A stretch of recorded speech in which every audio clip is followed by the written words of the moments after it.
Live from downtown Detroit, Local 4 News at noon starts now. Honoring our veterans, today President Obama leads the nation in a moment of silence at the Tomb of the Unknown Soldier.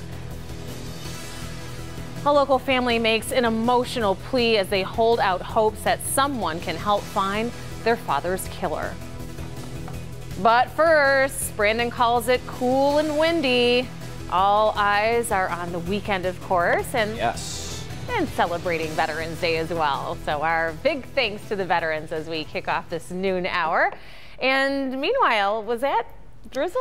Some type of wet precipitation we saw outside? Little bit, and we talked this morning about it being up in the thumb, maybe over southern Ontario, and east side having some thicker clouds, and when you know it, a little spit and drizzle out there, but don't worry too much about it. Nothing big, but we do want to get you set on this Veterans Day and looking ahead into the weekend. It is finally Friday. Yes, we have made it through another week together. We have temps in the 40s out there. That pesky wind is creating all of the problems. 44 Pontiac, 44 right now in Lapeer, 47 in Mount Clemens. It's 48 at Metro Ann Arbor, 48 in Monroe. Here come those winds, 10 to 20 miles an hour, and a lot of us closer to that 20.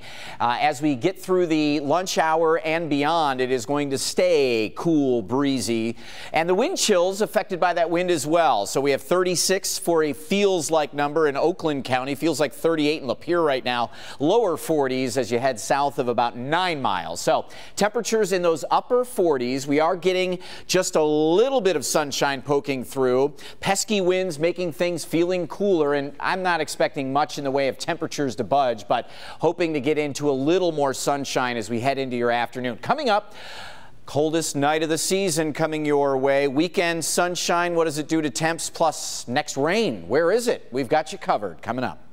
All right, Brandon, thank you. Today, President Obama led the country in a moment of silence to honor the brave men and women who fought for our nation on this Veterans Day. The president then laid a floral wreath at the Tomb of the Unknowns, an annual observance at Arlington National Cemetery there in Virginia. And Mr. Obama spoke in front of thousands of veterans and their families, thanking them for their service and sacrifice. We come together to express our profound gratitude for the sacrifices and contributions you and your family made on the battlefield, at home, and at outposts around the world. But America's gratitude to our veterans is something always grounded in something greater than what you did on duty. It's also an appreciation of the example that you continue to set after your service has ended. Here at home in Clinton Township, a memorial and dedication ceremony will be held at the Resurrection Cemetery. Local representatives will be dedicating tablets to war heroes and their families. Vietnam veterans and other local veterans will be part of the ceremony as well. It all kicks off at 1 o'clock this afternoon. And veterans can take advantage of dozens of special offers on this day. National Coney Island giving away free Coney dogs to all vets to thank them for their service. IHOP restaurants, vets there can get a free stack of red, white, and blue pancakes topped with, of course, strawberries, blueberries, and whipped cream. Applebee's is getting in on this as well, offering a free meal to all vets plus a $5 coupon for your next visit. Very nice. Turning to other news this noon, a beloved Detroit Coney Island owner gunned down during an attempted robbery months later, and the killer remains on the loose. This afternoon, his family is talking with our Lauren Podell as they hold out hope again to find the gunman. The group of people behind me, the family and friends of Frano Yunchai, also known as Frank, a beloved member of this community here in Southwest Detroit, a husband, father, and brother. And pretty soon, his family, along with Crime Stopper volunteers, are going to be going door to door, business to business, passing out these flyers, trying to figure out who murdered him at his own business. We know somebody out there knows who committed this heinous crime. For the first time since the 59-year-old known as Frank was murdered, we're hearing from his family, who gathered outside of the Detroit Coney Island at Schaefer and Ethel. It's the restaurant Frank ran for 36 years, the restaurant where he was gunned down in the doorway 2 months ago. We are always slightly concerned about his safety being that he worked, you know, in a rough area, and he always made it a point to make it clear that he was fine and we had nothing to worry about, because the community loved him just as much as he loved them. Detroit police say he often left the front door of the Coney Island open so his regulars could easily order. September 1st, the beloved owner was shot once in the chest in broad daylight following the breakfast rush. The would-be robber didn't steal a dime, but stole the life of a man who was loved, missed, and never got to meet his only granddaughter. Every day I sit with my daughter who didn't get the opportunity to meet him, and I tell her how great of a person he was. And of course, you know the number to call, 1-800-SPEAK-UP. If you have a tip that leads to an arrest, there's a $10,000 cash reward on the line. If you have a tip that leads to an arrest by midnight tonight, you get an additional $1,000. This family is desperate, and they're hoping your anonymous tip will get them some help. Reporting from Southwest Detroit, Lauren Podell, Local 4.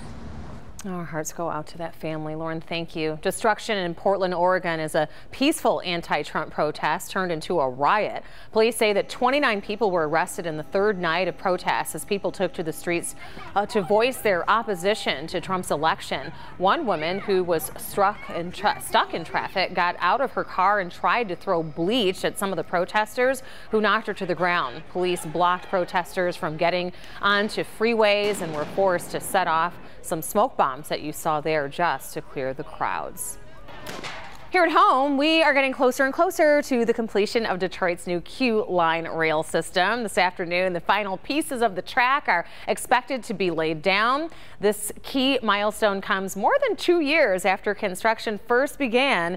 The streetcars will travel about 3 miles down Woodward Avenue, going through Midtown, downtown, all the way to Jefferson Avenue. Crews have promised to have this project largely wrapped up by Thanksgiving, with the first cars riding along in spring of 2017.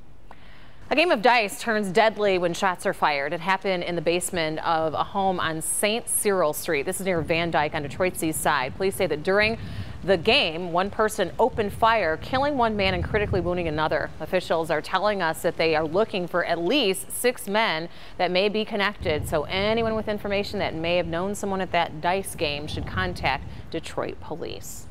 Today, the Salvation Army is kicking off its 2016 Red Kettle Campaign and Angel Tree Program for their holiday season. The Red Kettle Campaign accepts money donations for the Salvation Army's free programs, while the Angel Tree Program provides gifts to the less fortunate children. And most of the money that they raise during the Red Kettle Campaign is what they use for the entire year. So please donate, and donate often if you can.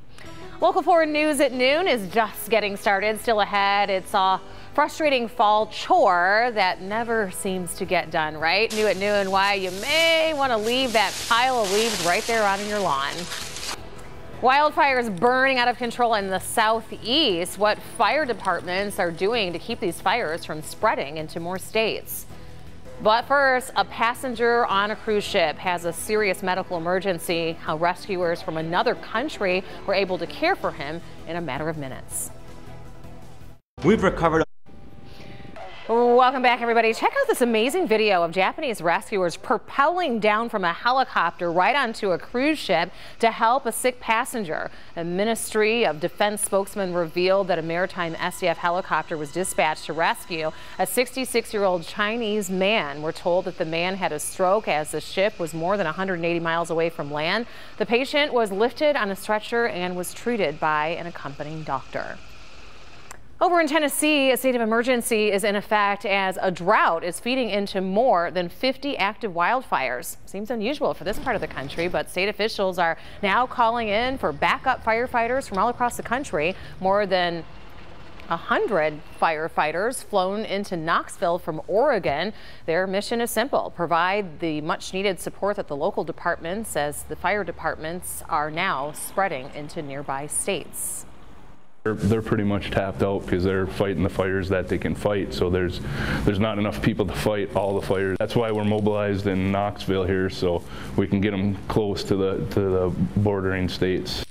The Eastern Area Incident Management Team says that 47 fires are burning an estimated 80,000 acres in 8 different states. Most of the activity is being seen in Kentucky, Tennessee, but also in Georgia and North Carolina. It is that fall chore that never seems to be complete. Just when you rake all the leaves, it seems like more fall off the trees. Well, there are some good reasons why you should put down the rake and kick up your feet this weekend. According to the National Wildlife Federation, a layer of leaves on your lawn allows many plant and animal species to survive. It also helps to keep the landfills clear and acts as a natural mulch, suppressing weeds and supplying nutrients to your soil. But despite the dollars saved from bagging those leaves, many folks consider raking a weekend well spent. I love raking leaves. Why? Great exercise. Everything looks so nice after you're done. 20 bags is a good Sunday. Raking leaves can also take a toll on your body, though. If you suffer from fall allergies, experts recommend wearing a mask while you're out working in the yard. New at noon.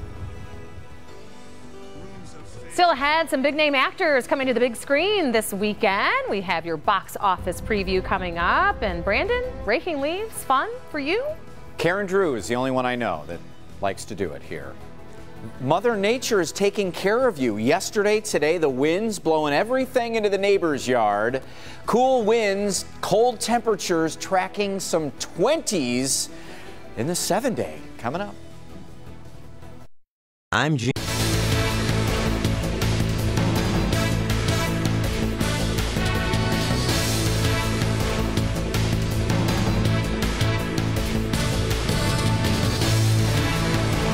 Beat the block. Well, welcome back, everybody. Happening right now, crews are installing the final track. Yes, this is in downtown Detroit for the new Q Line rail system. Sky 4 is live over the work being done on Woodward Avenue. This is at Amsterdam, right there in Midtown. The key milestone comes more than 2 years after construction started on the what we called M1 rail, but now it's Q Line, Brandon.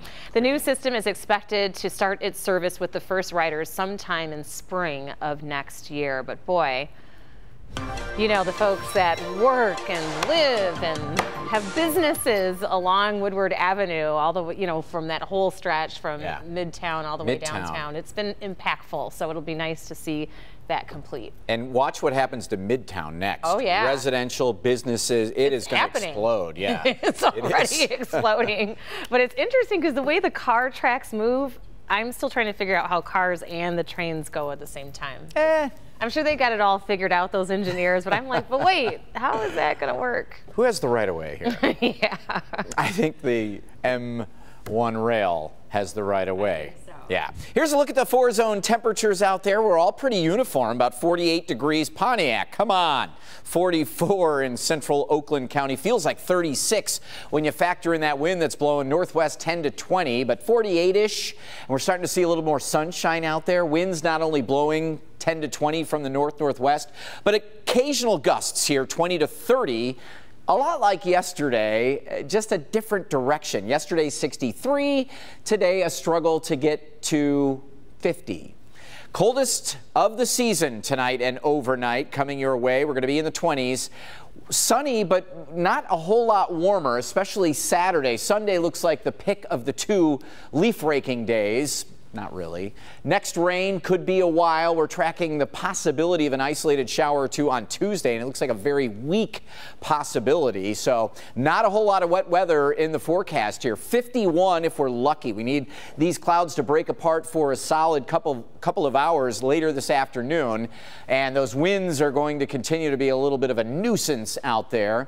29 degrees overnight in Detroit. We have yet to hit freezing, I think, at Metro Airport officially. So tonight will be the coldest, and you know, if it's this cold in Detroit, that a lot of your neighborhoods may be down into those middle 20s as you head out and about early on your Saturday morning.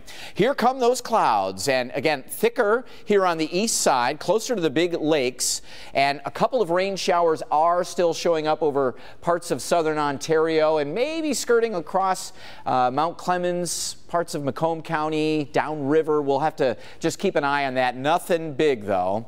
Talking about nothing big for those wildfires down in the southeast, it has been in some spots months since they have seen rain, and you know last winter was very, very wet down south, so all of that brush has grown. These fires are out of control, but this cold front is already through our area. Cold air is sinking in here for the next couple of days, but it retreats quickly as well. Going to be a cool one for tailgating tomorrow at the Michigan State game, but upper 40s, not bad. Lighter winds. It's actually going to be a pretty decent day. 54 on Sunday, double nickels on your Monday with again an isolated shower or two Tuesday morning.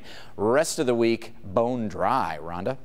Looks pretty good, Brandon. Thank you. So it is a busy weekend at the box office if you want to check out a movie. And it looks like there's a little something for everyone, including aliens, ghosts, even a little bit of the holiday spirit. Here's Raphael Seth with a look. Now that's a proper introduction. Amy Adams makes first and possibly final contact in Arrival. After several flying saucers settle at various points around the globe, the U.S. government taps the linguist to communicate with the aliens before other hasty nations begin to attack. Arrival is rated PG-13. It no longer belongs to you. It's America's story now. A soldier is celebrated for the worst day of his life in Billy Lynn's Long Halftime Walk. This Ang Lee film follows a 19-year-old soldier into battle in Iraq. He's sent home for a victory tour after surviving an attack, but the perceptions of his heroism don't quite sync up with the realities of war. Billy Lynn is rated R. I lost him that day. I lost Richard in the car. There is one thing stronger than a mother's love in Shut In. Naomi Watts is a widowed psychologist with a paralyzed son. She agrees to take care of another little boy who's lost his mother, but Room star Jacob Tremblay disappears in the night, leaving only his spirit to torment the household. Shut In is rated PG-13. Your room's upstairs. But the liquor's in the dining room. There's no place quite like home for the holidays in Almost Christmas. Danny Glover leads this ensemble as the patriarch of a big happy family. His only wish is for them to deck his halls with tidings of comfort and joy, but that's a gift that may truly take a miracle. Almost Christmas is rated PG-13. Raphael Seth, Local 4. That looks funny. Also, after nearly 40 years, 38 to be exact, right here at Local 4, tonight is our beloved Carmen Harlan's final newscast. Can you believe it? Coming up, we look back at one of her favorite moments here. Replay song. Starting to get welled up around here. After nearly 4 decades at Local 4, Carmen Harlan has been anchoring here, and she is going to anchor her final newscast tonight. As we celebrate her career, we look back at some of her favorite moments. The year was 1961. Motown Records already had a string of hits when through this very door walked